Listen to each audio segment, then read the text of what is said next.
box like that, but with a Holyfield chin. There ain't a situation that I can't win. Only hot shit coming out my pen. Niggas like that nerd rap, I noticed the trend. Simping on records, man, that ain't hood. But when I point it out, man, that ain't. Alright, let's get it popping for this recap for the first PBC boxing card on NBC primetime. Al Heyman presents yada yada yada. Y'all know what the deal is. So I'm gonna talk about, the fights that were televised and just the overall presentation. First off, I think the ring setup, the arena setup was cool. The platform, the stages that they came out, it was real live and engaging, kind of like that whole European way of doing fights, make it over the top. But the music that they used for the background music for the ring walks, that sucked. I thought it wasn't live enough. And I could have got some producers do some better shit than that. So they need to work on that. And I thought the ring walks were a little dead because, these guys, they need their entourage. At least let them meet them at the end of the staircase. So I think that kind of takes away the personality from the fighter. It's just like, it's like a regular job or some shit. Nah, we about to go to war. We about to box. Just walking down a little hallway by yourself while some bland ass orchestra music plays in the background, that ain't really making me get into this fight. But other than that, I thought the card overall was alright. It was cool. Commentary, Sugar Ray Leonard, he kind of rusty. I think Marv Albert, his time has passed. They need to get somebody else. He was rusty as fuck too.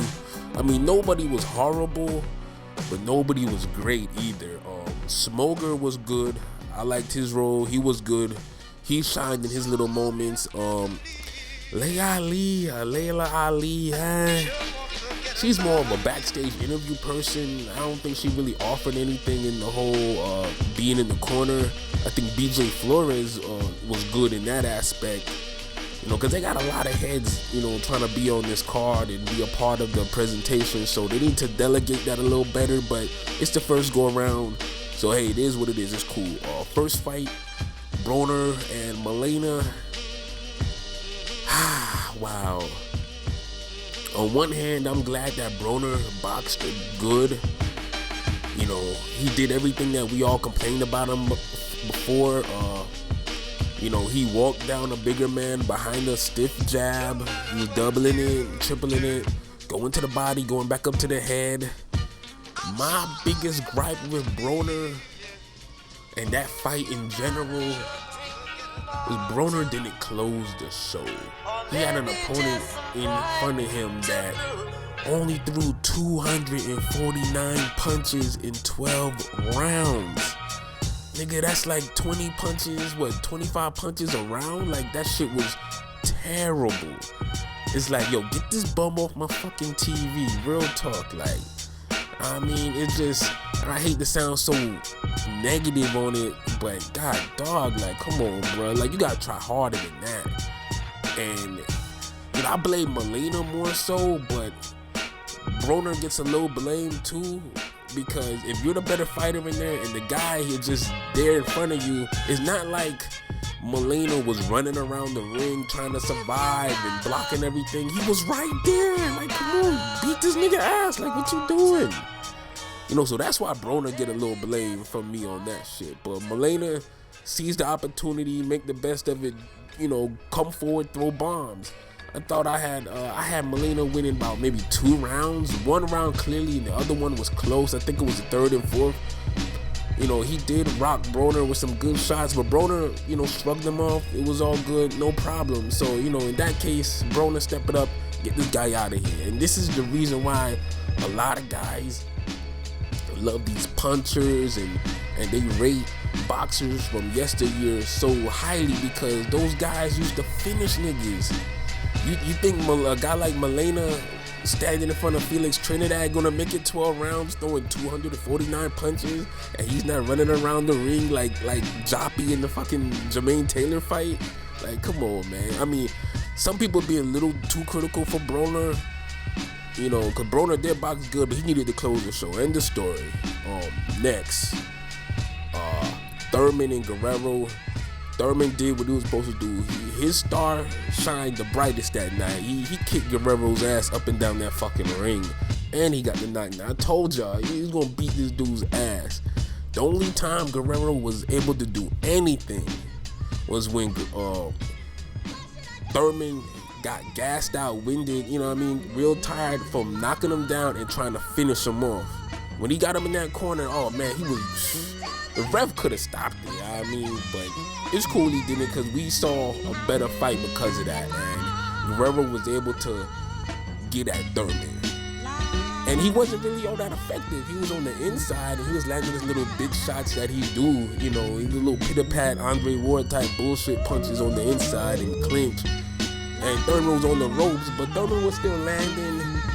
And it's not like Guerrero just swept those rounds and beat this guy's ass. You know, he made it interesting for the fans at the end of the day. That's all it was. But Guerrero got outclassed. He's always been an overrated fucking fighter. Always been B level. Maybe even B- level. A guy like John Molina is C level. But, you know, he has power. So, you know, that's a difference. Guerrero, his biggest attribute was his chin. All that slick boxing he tried to do and featherweight and lightweight and all that shit. It's like he can't get back into that mode. You know, he just is this in-your-face brawler, slugger, you know, with a flicking punch that he throws that's garbage, has no power behind it. He barely moves his head. He's not that strong. He just got a chin, dog. It was fucking, you know, target practice for Thurman. As far as Thurman, he did try to close the show. He did rise to the occasion. He beat the hell out of Guerrero. By the 5th round, Thurman beat up Guerrero worse than I've seen anybody do it. Shit, you could add the Salido fights, the Mayweather fight, and maybe the Gamillo Diaz fight. All those, you could add all those rounds. And I don't think those guys beat Guerrero's ass as bad as Thurman did in this fight. But, you know, end of the day, you gotta give Guerrero his props for taking the fight finally and trying to win at the end when, you know, he had an opportunity. Because he tried to get in there earlier, but, you know, he couldn't because he kept getting those hands put on him. I like to see Thurman fight Marcos McDonough later this year. Maybe Pablo Cesar Cano. You know, I want to see some more action fights from Thurman. His time is going to come. I think he needs to improve his defense a little. You know, tighten it up. Because there was times where he was wide open once he would land or miss. And, you know, Guerrero, he had hit him. But, you know, Guerrero ain't no fucking puncher. And Guerrero's slow, so sometimes you can brace yourself when you miss and you know a punch is coming and you can't do shit about it.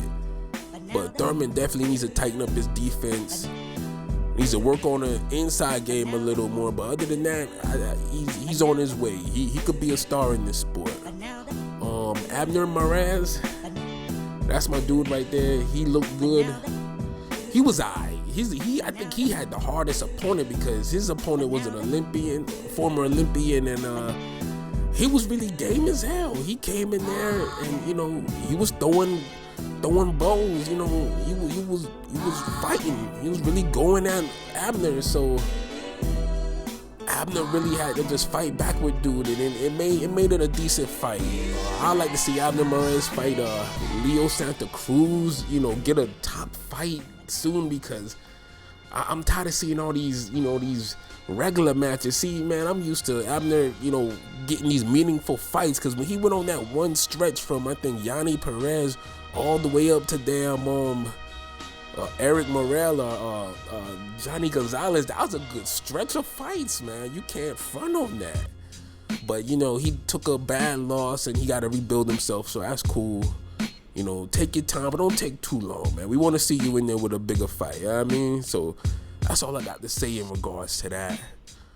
Swag Science, I'm going to have some other predictions coming up later this week. I'm going to try to knock that Pascal Kovalev one out. And if y'all haven't checked out that Terminators track, y'all check that out. You know, I already uploaded it a little last week. Get y'all hyped up for that Keith Thurman fight, the knockouts. And, you know, post it up on Twitter and Instagram. You know, if anybody could get that song to Thurman so he could listen to it, that'd be some cool ass shit. That'd be real dope. But anyways, I'm out. Swag Science 1.